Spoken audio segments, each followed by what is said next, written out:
Selamat sore anak bangsa di seluruh tanah air Indonesia. Saya saat ini sangat bahagia saya boleh bertemu dengan mantan atlet bulu tangkis dunia, Bapak Icuk Sugiarto. Semua kita pasti kenal. Anak bangsa di seluruh Indonesia pasti kenal.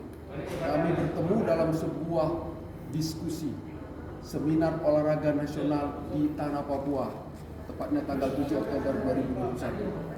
Semua ini berkaitan dengan kegiatan Pekan Olahraga 20 tahun 2021 di Tanah Papua. Saudaraku sebangsa tanah air, momen ini saya gunakan untuk berdiskusi sedikit tentang bagaimana sebenarnya kita membangun olahraga di Indonesia, secara khusus olahraga prestasi. Saya ingin bertanya kepada Pak Icuk, pengalaman beliau dari atlet sampai menjadi pengurus KONI pusat. Tentu banyak pengalaman-pengalaman yang perlu kita dapatkan, meskipun hanya sedikit yang bisa kita dapatkan dalam pertemuan ini. Pak Icuk Sugiarto, saya senang bertemu dengan Bapak. Luar biasa, kita tadi boleh berdiskusi, banyak masukan yang Bapak sampaikan. Bisakah sedikit Bapak bercerita pengalaman Bapak, baik dari sisi Bapak berada di KONI, mungkin banyak hal yang Bapak ingin sampaikan ke kita, seluruh bangsa Indonesia, secara khusus kita di Tanah Papua ini. Ya, sebenarnya terima kasih Pak. Jadi Saya kalau Indonesia siap Bro. Kalau dari kacamata saya untuk membangun pengelolaan keolahragaan nasional di Indonesia ini, memang kita harus lihat bahwa Indonesia ini besar. Indonesia punya karakteristik. Indonesia boleh dikatakan kita pernah menjadi salah satu negara terbesar di tingkat Asia. Kita beberapa kali kita merajai ini, tapi akhir-akhir ini kita mengalami pasang surut, naik turun. Tetapi kita sebagai bangsa yang besar, kita tidak boleh putus asa. Kita harus kembalikan, kita harus lanjutkan kembali. Apalagi kita tahu kita banyak punya pakar-pakar olahraga, punya praktisi-praktisi yang bisa diajak untuk bersama-sama berpikir untuk mengembalikan kejayaan itu lagi, apalagi ditambah dengan semangatnya Menteri Olahraga kita. Tentu saja kita semua harus bisa memberikan pemikiran-pemikiran yang secara komprehensif tanpa ada yang harus dilemahkan, malah justru yang ada kita harus berkuat, karena tanpa itu, tanpa kebersamaan, niscaya kita akan mampu membangun prestasi olahraga kita. Jadi saya lihat adalah kita harus letakkan peran dan tupoksi dari masing-masing kelembagaan seperti cabang olahraga, seperti KONI, seperti KOI, seperti adanya komunitas pakar-pakar olahraga dari akademisi. Nah, ini semua menjadi gambaran kita bersama bahwa untuk menatap ke depan kita cukup optimis. Jadi tinggal bagaimana kita mendesain dalam satu bingkai,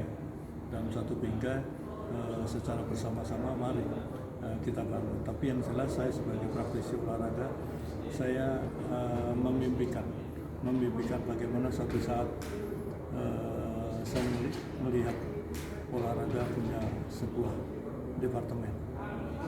Tanpa departemen kita pun juga tidak akan optimal untuk bisa melakukan pengelolaan olahraga secara nasional. Karena kalau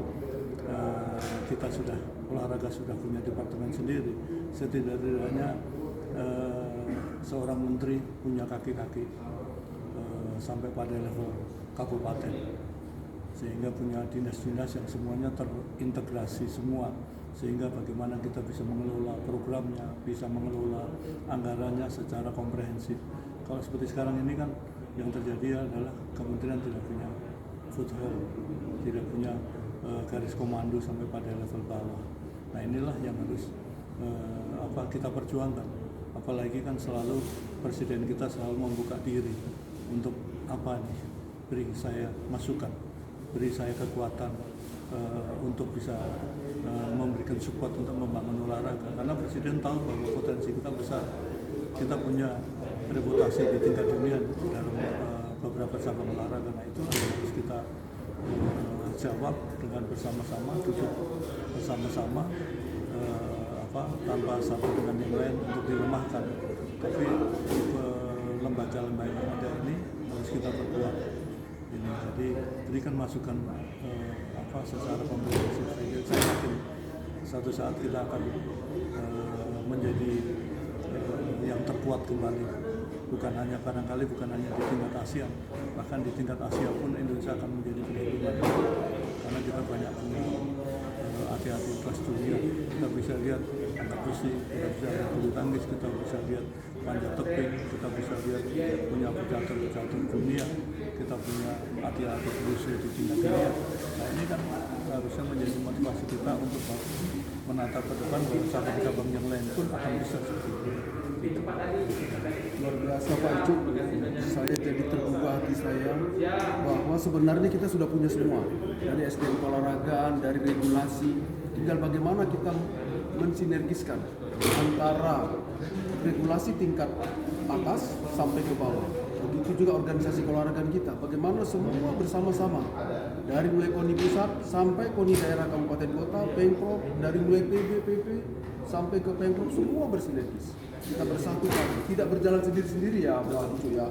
Terkesan selama ini masih berjalan sendiri-sendiri, masih urus sendiri-sendiri, akhirnya kita seperti tidak bersatu dan hasilnya biasa kita lihat seperti apa. Sebenarnya peranan pemerintah sendiri harus kita dorong untuk bisa berperan lebih sebagai fasilitator, sebagai regulator untuk menata keolahragaan ini. Jadi pemerintah sendiri juga harus punya kewenangan untuk lebih mengontrol, mengawasi jalannya pengelolaan olahraga, terutama di cabang-cabang olahraga, sehingga kita semakin minimalisir kejadian-kejadian yang seharusnya atlet itu harus dipilih menjadi tidak dipilih hanya karena ini. Terus pengelolaan yang vakum-vakum bisa menimbulkan sanksi apabila mereka tidak mengelola secara profesional. Jadi sehingga kalau masing-masing cabang olahraga didudukin oleh orang-orang profesional dan di backup oleh para pakar-pakar akademik, saya kira prestasi olahraga kita akan lebih cepat meningkat dan maju. Baik pemirsa seluruh Indonesia, perbincangan kami ini yang cukup mempengaruhi pikiran kita, semoga menjadi motivasi kita siapapun kita, apapun peran kita. Seminar olahraga nasional dari tanah Papua untuk Indonesia. Dan para pakar ISORI, Ikatan Sarjana Olahraga Indonesia, para pakar Asosiasi Profesor Olahraga Indonesia bersama Forum Dekan Olahraga Indonesia bersatu padu dengan semua stakeholder, pegiat dan pelaku olahraga, kita bersatu padu membangun olahraga Indonesia. Tentu kita berharap pemerintah, kita berharap ke depan kita punya departemen olahraga sendiri dan pimpinan departemen itu yang secara sinergis membangun seluruh stakeholder kita membuat Indonesia maju. Tentu impian kita Olimpiade 2032 kita masuk 10 besar bukan lagi suatu keniscayaan tapi bisa jadi kenyataan ya Pak Icuk ya. Siap. Itulah yang bisa kita sampaikan Pak Icuk. Terima kasih banyak sudah hadir di tanah Papua. Salam sehat untuk kita semua. Ada istilah di Papua, kita orang bisa. Kita orang bisa. Indonesia jaya di tanah Papua. Siap. Sekian dan terima kasih. Jayalah bangsaku, jayalah PON 20 tahun 2021 di tanah Papua. Kita orang Bisa.